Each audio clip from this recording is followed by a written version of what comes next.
Raymond, we're back here again now. You came from a family of how many siblings? There were 7 of us. 7 of us. Yeah. And I'm sure money was probably tight at that time and it wasn't much money. What did you do to make your money?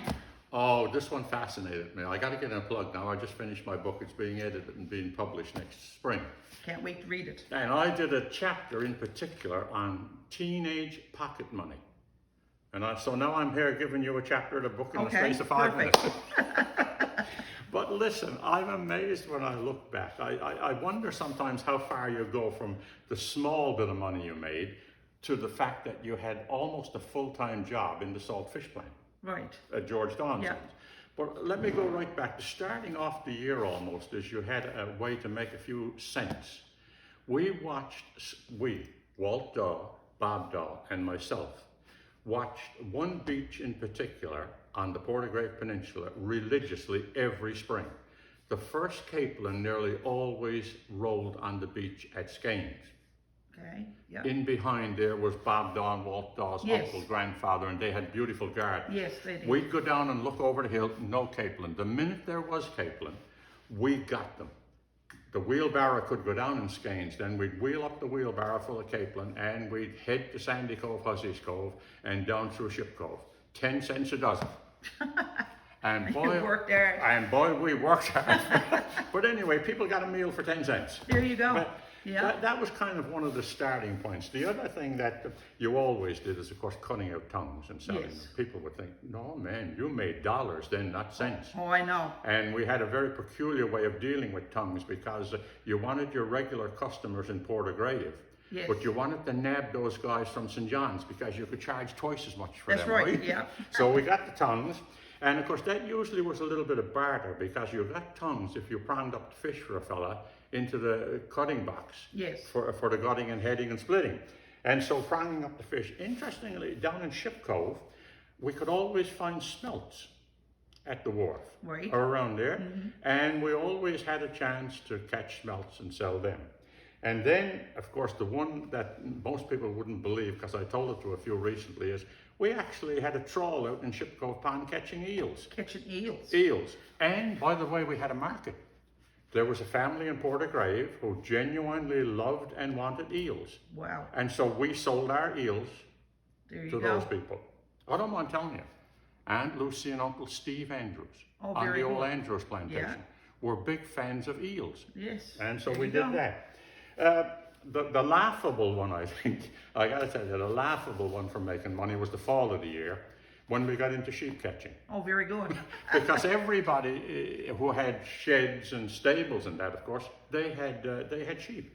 Oh, yeah. And Walt and Bob and myself, we were kind of a trio on a lot of things. Right. We were the sheep catchers. Yeah. For a lot of people. Oh, there you go. And we would always, on the back they were, of course, heading from Back Cove down to the lighthouse. Yes.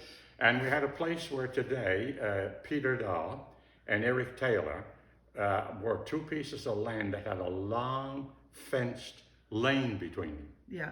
And we were able to take the gates from the 2 properties, put them across this end, and drive the sheep in there, pen them up, and pick out the ones we wanted to go and bring home to people and get the money for. Oh, very good. And Walt and Bob, many's a times, we found the sheep nearly down to the lighthouse and drove them all the way up and never got them to go down that lane, and they went through Upper Back Cove or Back Cove. And then I was telling you, the people recently, when Walt Daw saw this happen, he literally lay down on the ground and screamed at his brother Bob and me for letting the damn sheep go through there. and then the other thing about the sheep, that was a big money maker in the fall.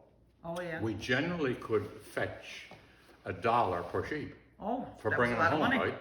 Now there was a few people who caught on to this stuff, Yes, right?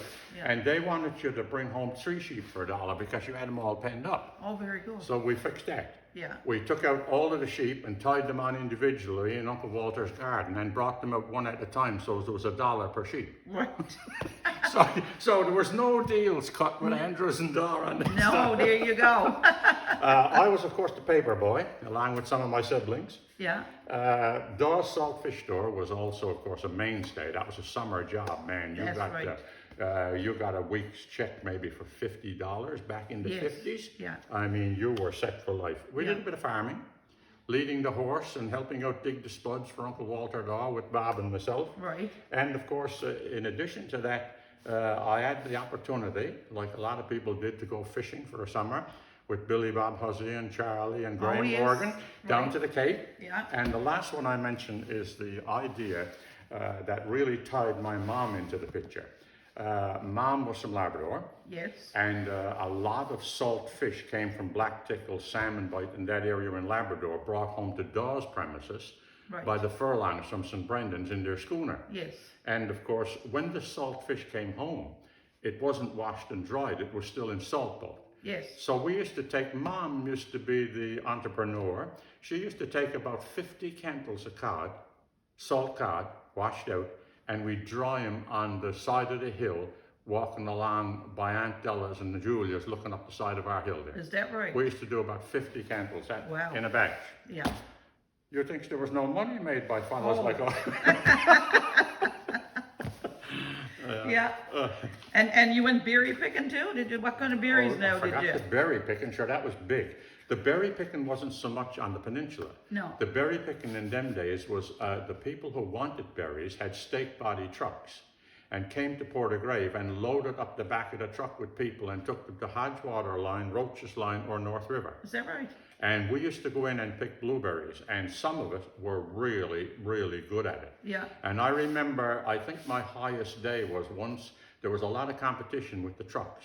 Right. And the price got up to about $1 a gallon Oh. back in the 50s. Yeah. And I think that time I hit 16 gallons for a day of blueberries. That's a lot of berries. And came home with 16 or 15 bucks, whatever it was.